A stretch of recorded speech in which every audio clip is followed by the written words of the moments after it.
Finance Minister Nirmala Sitharaman. Nirmala Sitharaman ji, I'm on the banks of the Saryu River at the Ram Ki Pedi in Ayodhya.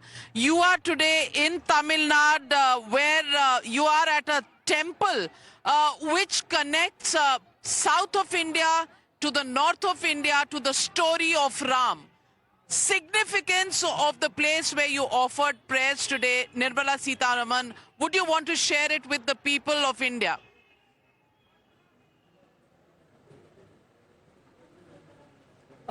Thank you, Navika, for having me here. Tamil Nadu actually has, other than the specific locations where Sri Ram had reached, and prior to reaching Lanka, the place where Honorable Prime Minister was this morning is Dhanush Kodi. The name of the place itself derives from the Dhanu that he has in his hand. So the Dhanur which he holds is the place where he waited to cross with the Ram Setu getting built, and also while his return. And it is a sacred place even today, although there was a very bad cyclone which hit that place. So you have a direct connect there. There is also another place which is close by called Tirupulani, where on a bed of kusha grass, darba, Rama had waited. He was waiting, laying on the darba grass. So that place is called Tirupulani. So like that, directly linked to him, there are a few places, other than the fact that there are more than 200. There are so many temples in Tamil Nadu, but 200 are dedicated to Sri Rama. Some are called Divya Desham. There are about 5 or 6 of them because they were sung by great saints. And from among the 200, there are about 37 something which are associated with some events. They may not have been sung by the famous 12 Alvars, but they are known. One such a place is Madurantakam, where I am today, where sometime late 1750 or 1760s, there was a British district collector who was warned that the lake before this temple will breach the banks and the village will be flooded. But for some reason, when this man was walking on the bund, he did have a flash of a lightning through which he saw the two brothers holding their bow and arrow, and he went in wondering what has come of him. But that night, in spite of a non-stop rain, the lake didn't breach. That's the belief here. Therefore, the god here, the Sri Rama here, is called Eri Katha Ramar Kovil. Eri Katha meaning the one who protected the lake. Eri is lake, Katha is protection. So the Rama, Lord Sri Rama, who protected the lake, is the specific reference. Other than that, it is the only place where you find Sri Rama holding Sita's hand. And that is because when they were coming back from Lanka, there was a Muni here who requested him that he wants him to come and give him his blessings. And therefore, Rama and Sita got down from the Pushpak Vimana, and Rama helped Sita to come down.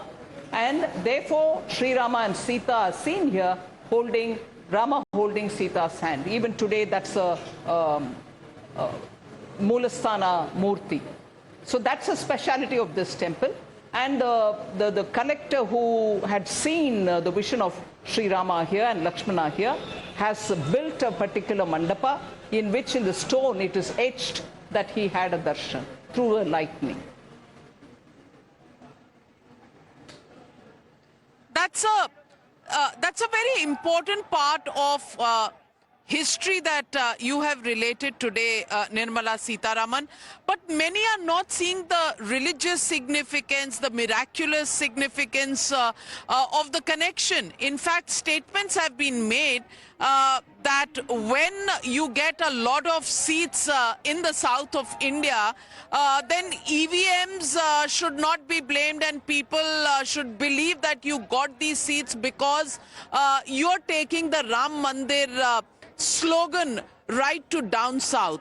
Clearly, everybody raising questions about the political side of the Ram Mandir and the Janbhoomi and the Pran Pratishtha of Ram Lalla here in Ayodhya, with the message and the Prime Minister's temple run in the south of India. How do you respond to these critics who say that all of this is being done only for a few votes? Navika, then how do you explain people voluntarily in villages, in towns, in cities, forming small groups among themselves, sitting together and listening to the local version of Ramayana, like here?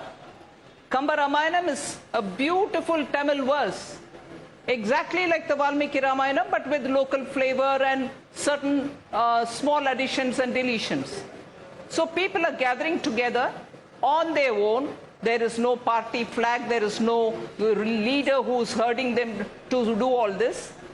So there is a lot of self-motivated associating themselves with what is happening in Ayodhya. And I think, at least for Tamil Nadu, I can very clearly tell you, this kind of a response for some one event, which is certainly religious, has never been seen in Tamil Nadu. That's actually rattled the DMK. And they are now trying to control last few weeks and last particularly few days. They have ensured that people will not assemble, people will not come to a group, and they can claim 1,000 things. We have not written an issue order, written, or we have not issued any notification. They can say several things to say we have not, show me a proof. But what they are effectively doing, and which I am personally seeing, is the presence of policemen. Police going at the sub-inspector level, going and threatening people, saying, no, you won't put a TV here, you won't have a shamiana here, you can't assemble here. And therefore, the way in which people are being repressed is the typical DMK way, which they themselves endured during Mrs. Gandhi's emergency. But they are doing a copybook activity now. And that is why they can say, oh, this is fakery, rumor mongering, show me one order. No, they are very smart in these sort of things. They will not do anything written. But policemen at the level of sub-inspector upwards, maybe the officers are staying away, are threatening people. You know how sophisticated this has gone to? There are companies or small fellows who are running small shops. They lend LED screens. They come and do the electrical fixtures for you, so that in a wedding you can see the wedding happening through, local cameras and so on, or drone cameras. Such people come to the tents where people are wanting to sit and do bhajans, and also simultaneously see our Prime Minister in Ayodhya during Pran Pratishtha. But those LED suppliers are being told, no way, you will not go, you will not provide. And those small business people are terribly scared that the repression of the police might even harass them and turn their business into dumps. So people are worried that if they go to help people who want to pay for these services, they are not even coming forward. But Nirmala ji, the DMK has officially denied your charges, and they've said maybe you're trying to distract attention away from the youth party level meeting that's going on in Tamil Nadu. How do you respond? How do you respond to this denial, and how do you respond virtually to this war of words? Laughable. Absolutely ridiculous. Some youth program of the DMK's youth wing happens in Salem. And the allegation is that we are trying to distract the whole world from Ayodhya. What a comparison here, please. So that is not worth responding to. Just dump that. The other, that they have not issued any orders. Oh, really? I'm so happy to hear that, Navika. So through you, let me then challenge the minister and also the government of Tamil Nadu. If indeed there's no order, stopping people from viewing the Honorable Prime Minister and singing bhajans or reciting Ramayana, let them say so openly. Let them tell in temples that people can come and do their bhajans. Put a screen. You take the money from the Hindu devotees. You control the Hindu temples, and that is not even right.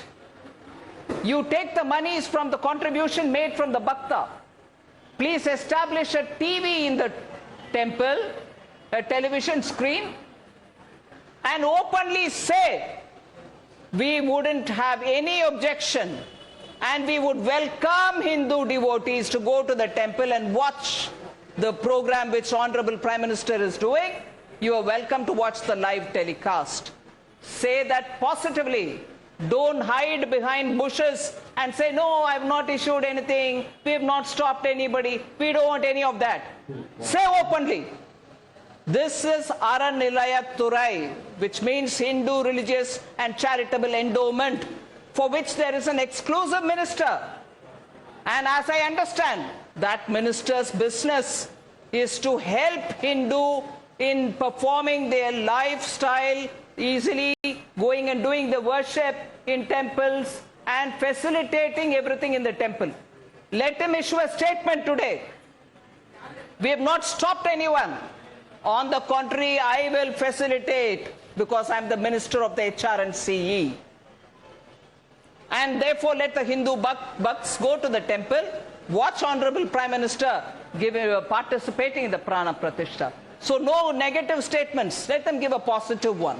Invite Hindu temple goers to see what is happening in Ayodhya tomorrow. That would be a meaningful role, rather than a minister who's supposed to take care of the interests of Hindus, to stop them from doing their worship, and then later on come about and say, where is it? I have not stopped it. You put all the police everywhere.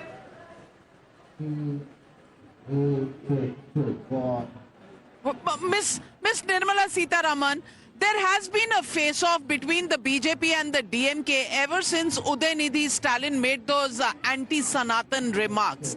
But since then, Udaynidhi Stalin, Mr. MK Stalin have met the Prime Minister. So many people are asking this question that is this some kind of shadow boxing only to polarize votes in the south of India?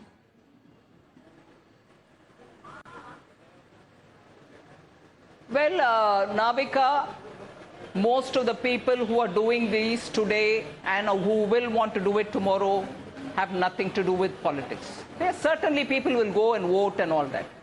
But they're not people behind a political party.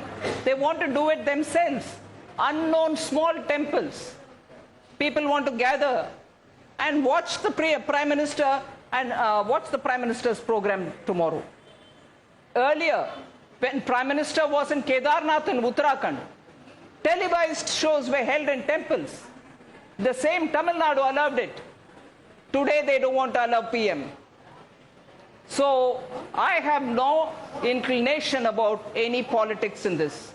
We want to see Prime Minister performing a historical work. After 550 years, Ram temple is being built in his Janam Sthan. And if the Prime Minister participates in it, people naturally want to see it. And to stop that is that which is objectionable. And raising a point about it is not politics.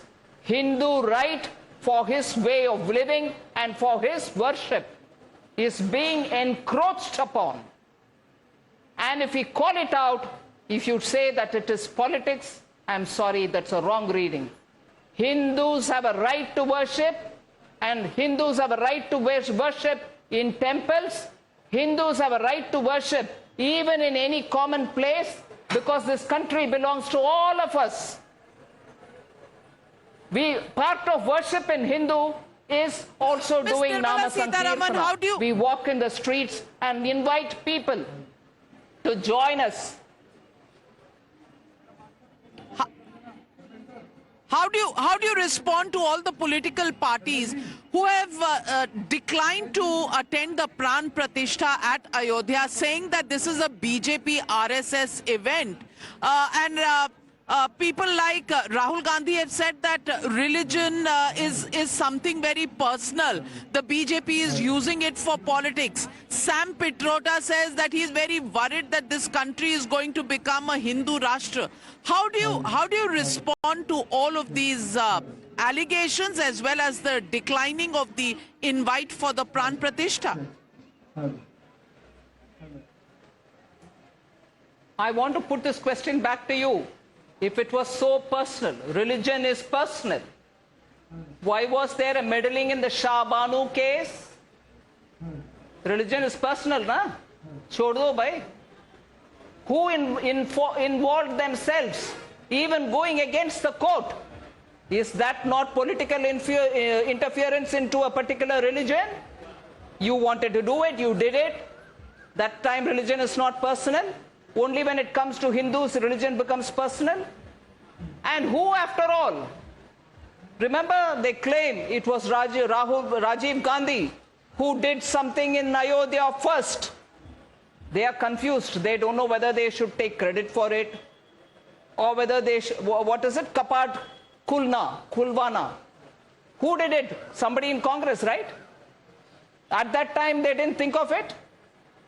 So only when Hindus start doing something, religion is personal. When you ask vote in the name of religion, vote bank politics, appeasement politics, that time religion is not private personal matter. So Congress is double-tongued. I think they have realized that they're not getting anywhere in this game. And therefore they are now wanting to cover up for their confusion. But people have seen through this. Arvind Kejriwal is doing a Sundarkand part. He's doing a Shobha Yatra. He says that Ram is not a copyright of any one single party. Do you think they are trying to tell people that everybody doesn't have to head to Ayodhya or watch the Prime Minister? And will some people actually believe the fact that these prayers can be held wherever these people are? Of course it can be held. That is why many people are doing it in their own towns, in their own small streets, in their own community hall and so on. Nobody stops anybody. And no one is saying come to Ayodhya only or watch only the Prime Minister. But it is a historic event. And for those who want to see it and be part of it, there should not be any objection. There should not be any criticism. And they should not be pilloried because they love doing what is the right of a citizen?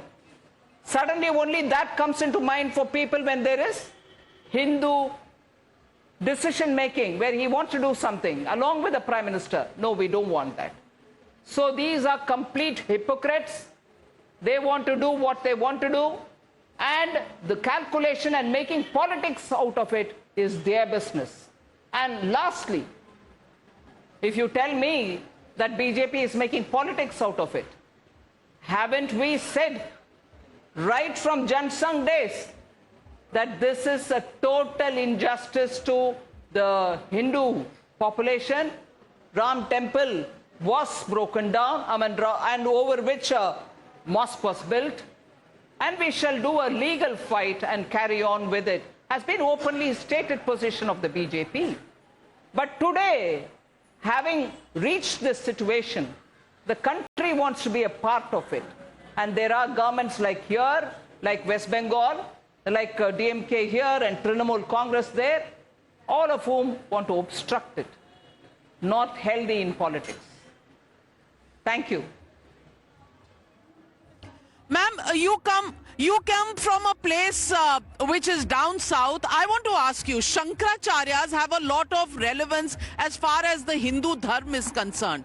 The fact that the Shankracharyas are not going to participate in the Pran Pratishtha, the fact that some of the Shankracharyas have objections to the manner in which this Pran Pratishtha is being done, how do you respond that you know, some people who are questioning whether, and Jairam Ramesh has used the word, that the Prime Minister's even above the Shankracharya because he is Ahankaracharya. How do you respond to Mr. Jairam Ramesh?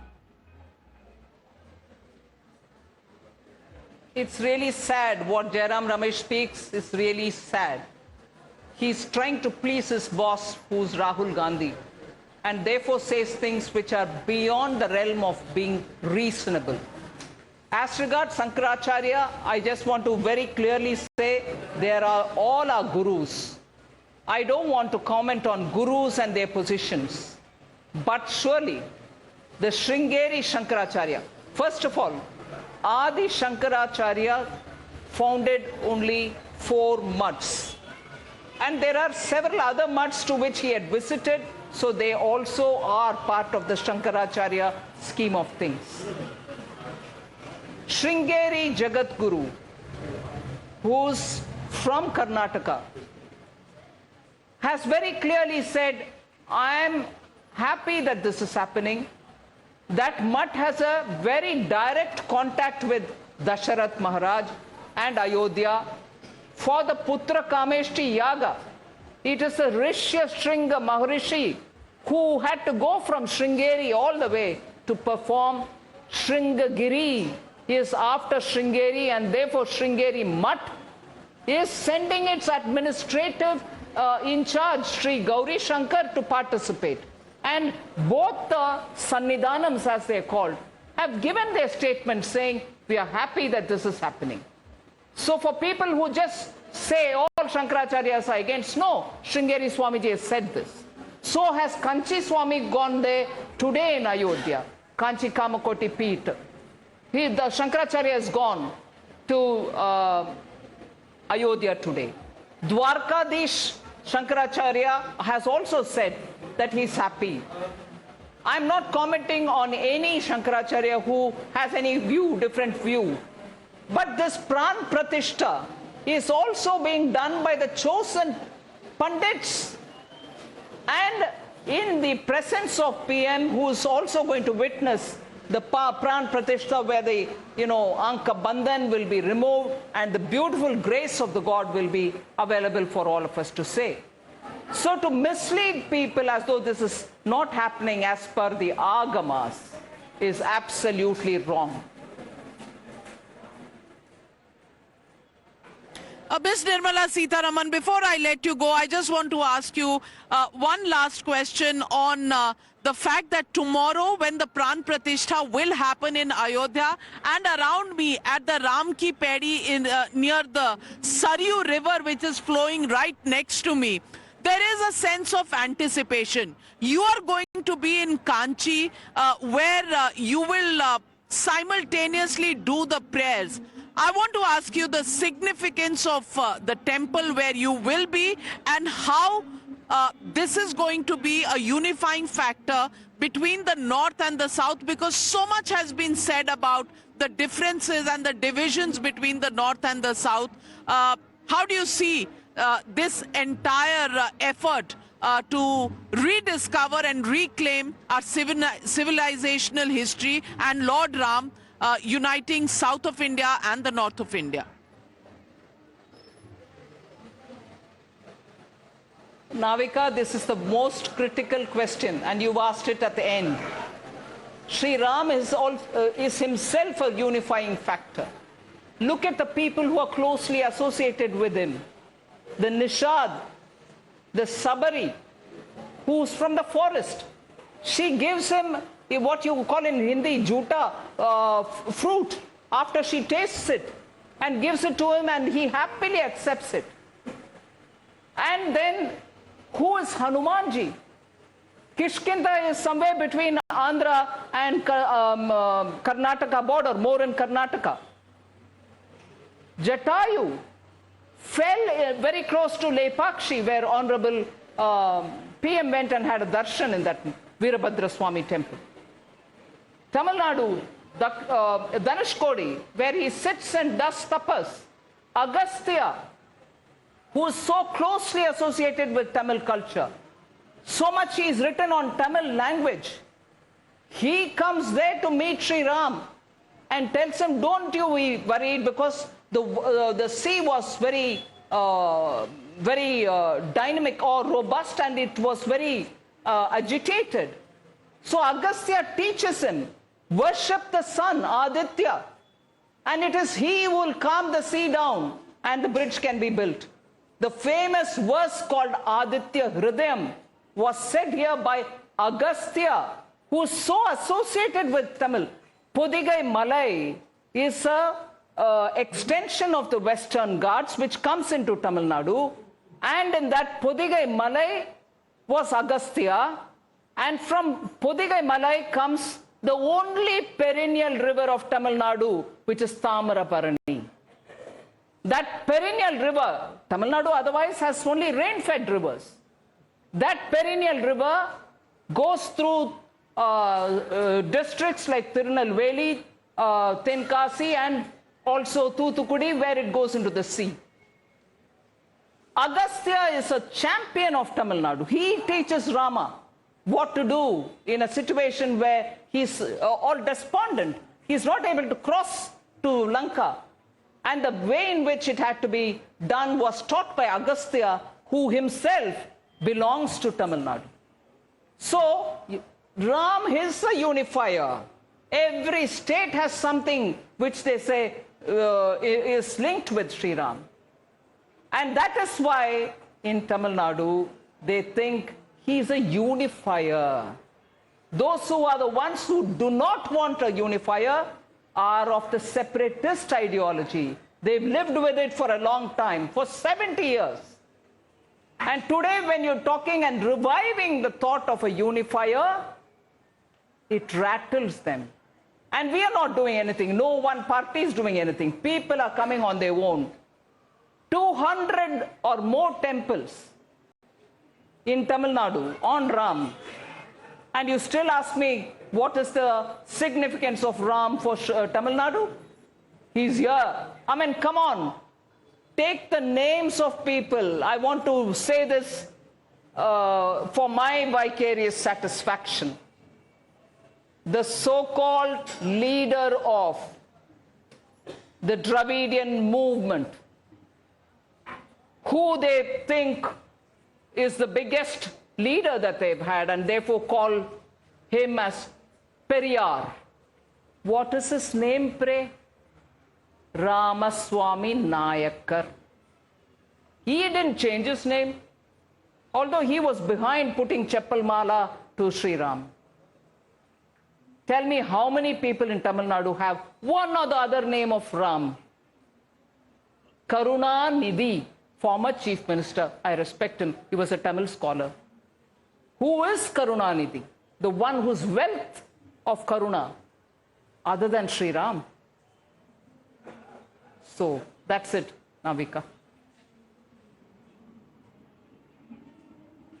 Well, on that note, just as Ayodhya is getting all set for the Pran Pratishtha, just hours away, thank you very much, Union Finance Minister Nirmala Sitharaman, for joining me live from Tamil Nadu and sharing the unifying force of Lord Ram between Tamil Nadu right up to Ayodhya.